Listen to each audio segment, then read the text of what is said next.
কৃষ্ণারে অমন করে তোরে দেখার ভালো লাগে না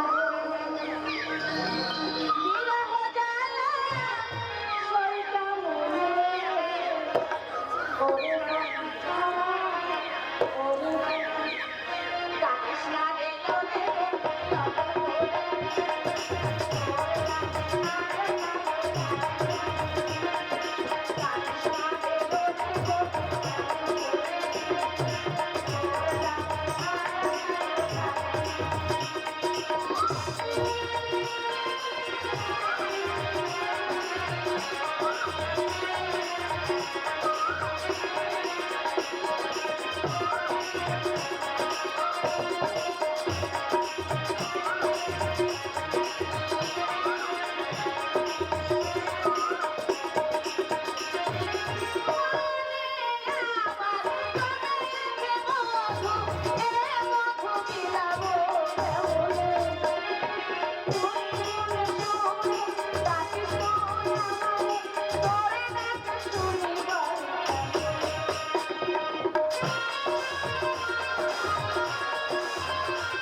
তুমি চুরি করে আমার গান শুনছিলে স্বাক্ষর এই গান বুঝি শুধু মেয়েদার জন্য?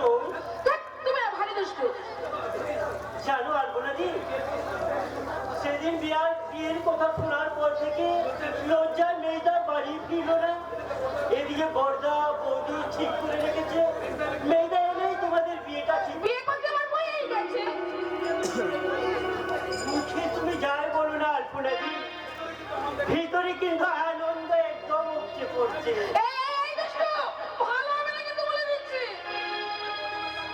আমি কিন্তু তোমায় বৌদি বলে ডাকবো না।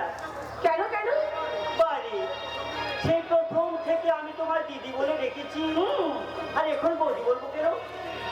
আর তাছাড়া আমার তো কোনো দিদি নেই, তাই আমি তোমার দিদি বলেই ডাকবো।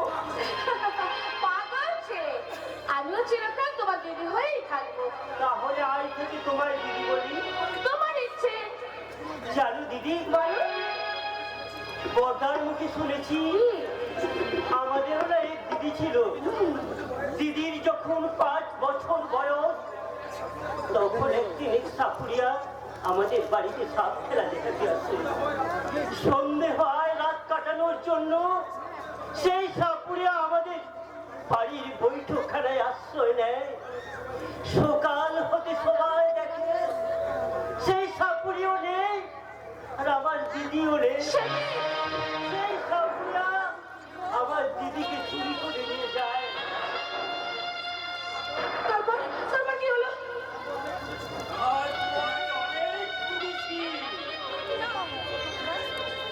প্রায় 1 বছর ধরে বহু পরিচিত সন্ধান করেছি, কিন্তু কোথাও খুঁজে পাইনি সেই সাপুরে আর আমাদের ছোট্ট নীলাঞ্জনাকে।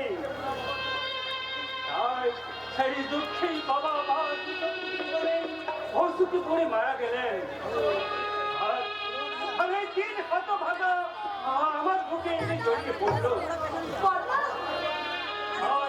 ধীরে ধীরে কেটে গেল 12টা বছর। সময়ের তালে পা ফেলে চলতে গিয়ে সবাই হয়তো ভুলে গিয়েছিলাম আবার সেই নীলাঞ্জনার কথা। হ্যাঁ, তোকে হঠাৎ করে পেয়ে যেন মনে হলো আমার বোন, আমার সেই আগের 12 বছর আগে হারিয়ে যাওয়া ছোট্ট নীলাঞ্জনাকে আবার আমি নতুন করে আমি কোনোদিন তোমাদের ছেড়ে কোথাও যাবো না। তোকে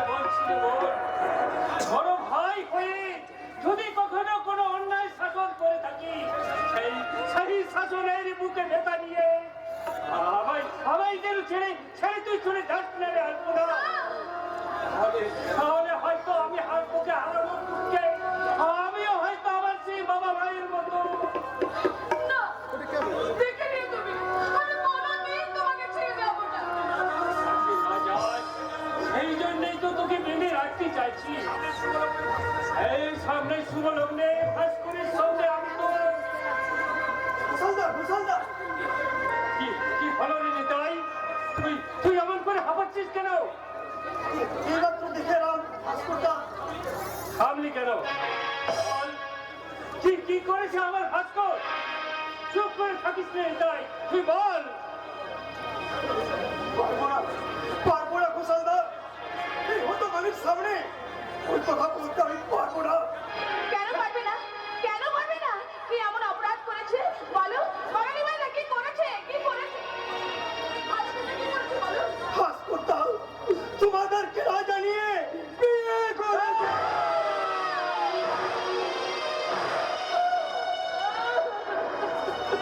আমাকে তোমরা ক্ষমা করে দরকার, তোমার বিশেষ কারণবশত তোমাদের না জানিয়ে আমি বিয়েটা সেরে ফেলেছি। হতভাগা, কুলঙ্গার! বড় ভাই, বিয়ে করার আগে আরেকটি বড় ভক্তি না, আরেকটি বড় আমার কথা মনে পড়লো না, আরেকটি বড় ভক্তি না, তোর দাদা কতখানি আঘাত পাবে, সবার সামনে অসম্মান হবে। ওরে হতভাগা, আমি দেখবার সমস্ত বিয়ে ঠিক করেছিল আমার ঘোড়ার সঙ্গে। কি বললে ভর্তা? ওই আলপনার সঙ্গে তুমি আমার আমি ওকে কি ভাষায় সান্ত্বনা দেব? ওই অসহায় মেয়েটাকে বল হতভাগা, কথা আপনার? আমার সামনে দাঁড়িয়ে আপনি আমার স্বামীর গায়ে হাত তোলেন? ভাস্করের মতো একটা স্কলার একটা অশিক্ষিত গাইয়া মেয়েকে বিয়ে করবে, এটা আপনি আশা করেন কি করে? কি বললে? আর একটা কথা মনে রাখবেন, ভাস্কর আগে আপনার ভাই ছিল, কিন্তু আজ থেকে ভাস্কর আমার স্বামী। ভর্তা স্বামীর স্বাক্ষর?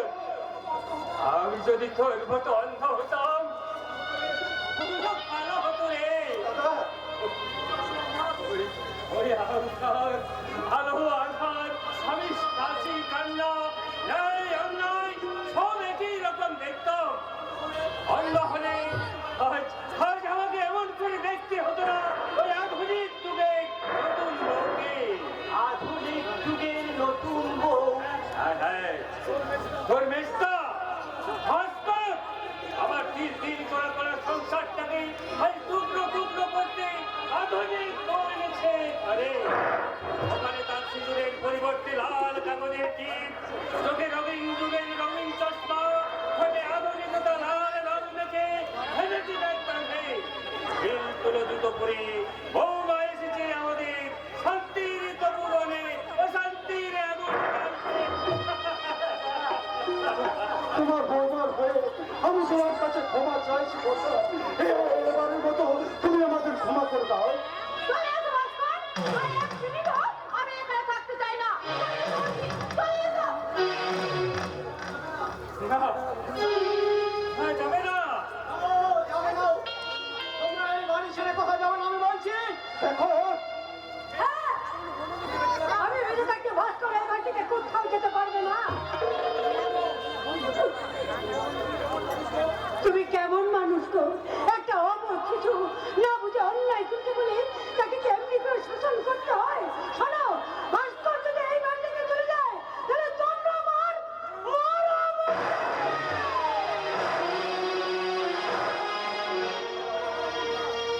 না, বড় বড় না। তুমি আমাকে আমার মৃত্যু ভাবলে কি করে বড় বউ? আজ আমি সংসার অন্যের এক বৃদ্ধ বড় বৃদ্ধ আমার সাদা পোশাকায় কত জানা অজানা পাখি এসে আশ্রয় নেবে, কিন্তু সেই প্রয়োজনের শেষে ওই সমস্ত পাখির দল আশ্রয়দাতা আশ্রয়দানের কোথায় যদি দূরে চলে যায়, তার জন্য কি অভিমান করা? থামো তুমি! ওসব আমার ভালো লাগছে না। নতুন বউ কখন থেকে এসে দাঁড়িয়ে আছে, কোথাও থেকে বরণ করে ঘরে তুলতে দেবে তা নয়।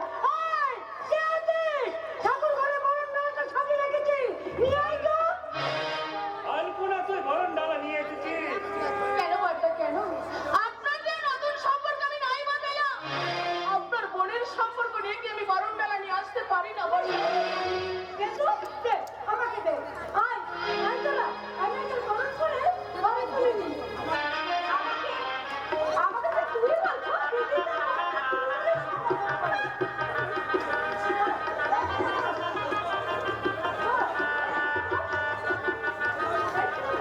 কোথায় বলবো?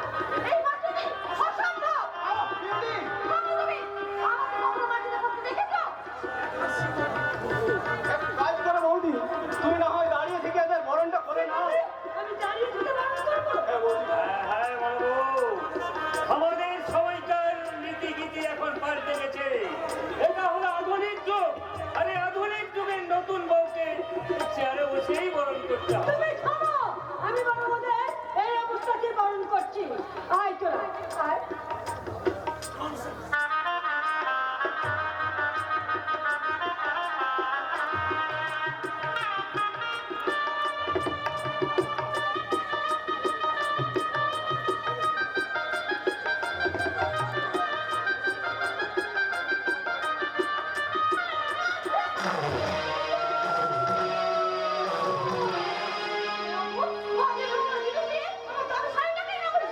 মালতী পূজার ফুল তোর কাছে নোংরা জিনিস মনে হতো?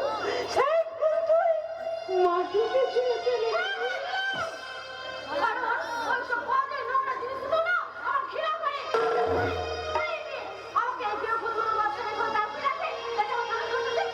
আমি তোমার শেষ বারের মতো বলছি বেউনি, তুমি আমার গুরুজনদের অসম্মান করে কথা বলবে না।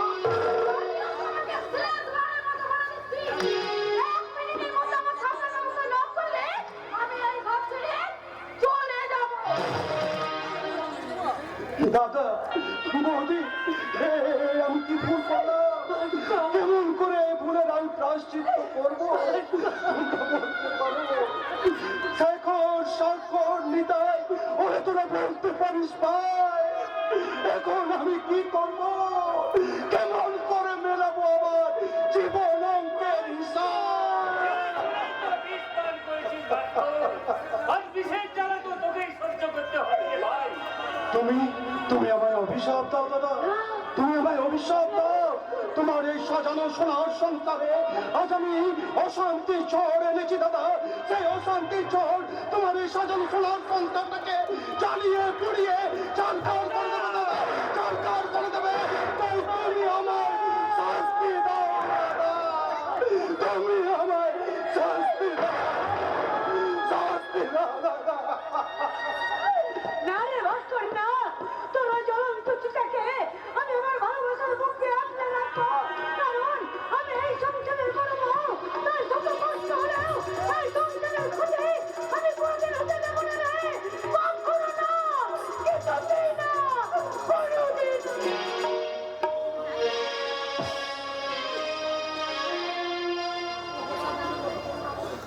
ভগবান তুমি কত করুণাময়, জন্ম থেকে আমায় অন্ধ করে পাঠিয়েছো ঠাকুর।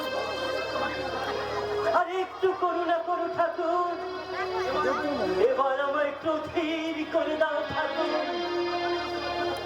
তাহলে আমার কারো কান্না আমার কানে এসে বাজবে না ঠাকুর, কানে এসে শোনো বোধা, আমার মনে হয় না যে ওই খুব বড় লোকের মেয়ে। আরে আমরা যদি ওর সাথে একটু মানিয়ে চলার চেষ্টা করি তাহলে বোধা নামটা আমাদের হবে, বোধা আমাদের। আমি তোর বর্তা, তোকে আমি কোলে পিঠে মানুষ করেছি। আর কোনো প্রতিদান আমি চাইছি না রে শেখর। আমি তোর কাছে একটা জিনিস ভিক্ষে চাইছি, দিদি ভাই। ভিক্ষে বলছো কেন বোধা, ভিক্ষে বলছো কেন? তুমি চাইলে আমার ইনকামের সমস্ত টাকাটা আমি তোমাকে টাকা নয় রে শেখর, আমি তোর কাছে একটা জিনিস ভিক্ষে চাইছি, দয়া ভিক্ষা চাইছি। দয়া ভিক্ষা। আলপনাকে আমি কথা দিয়েছিলাম, ওকে আমি এবারই বউ করে ঘর তুলবো। ওটা রাখতে তুই আলপনাকে বিয়ে কর। এখন আমি তোর বড় ভাই হয়ে তোর কাছে অনুরোধ করছি।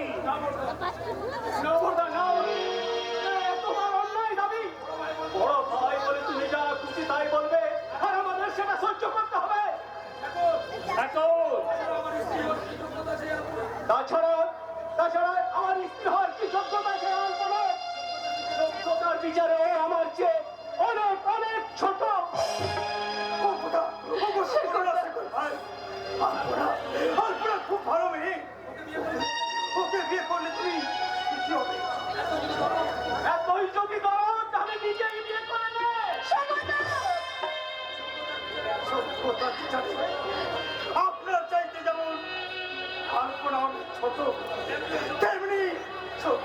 জানি আলপনার চাইতে আমি অনেক ছোট।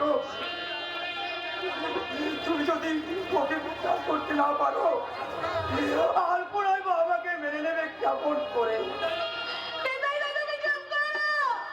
আমি চিরকাল কুমারী হয়ে থাকতে চাই। কুমারী থাকবে কেন? একটা যোগ্য ছেলে খুঁজে নাও, আগে বিয়ের জন্য 2-5 লাখ টাকা দেওয়া যাবে। সারাটা জীবন আমি কুমারী হয়ে থাকবো, তবু তোমার দয়ার দান নিয়ে এই হতভাগিনী আলপনা বাপুরদার বিয়ের সারাই বাজাবে না। তুমি হেরে গেলে নীলাম্বর ঘোষাল। তোমার জীবনের সমস্ত হিসেব আজ ভুল হয়ে গেল। আজ তুমি ঠাক প্রবঞ্চক মিথ্যেবাদী।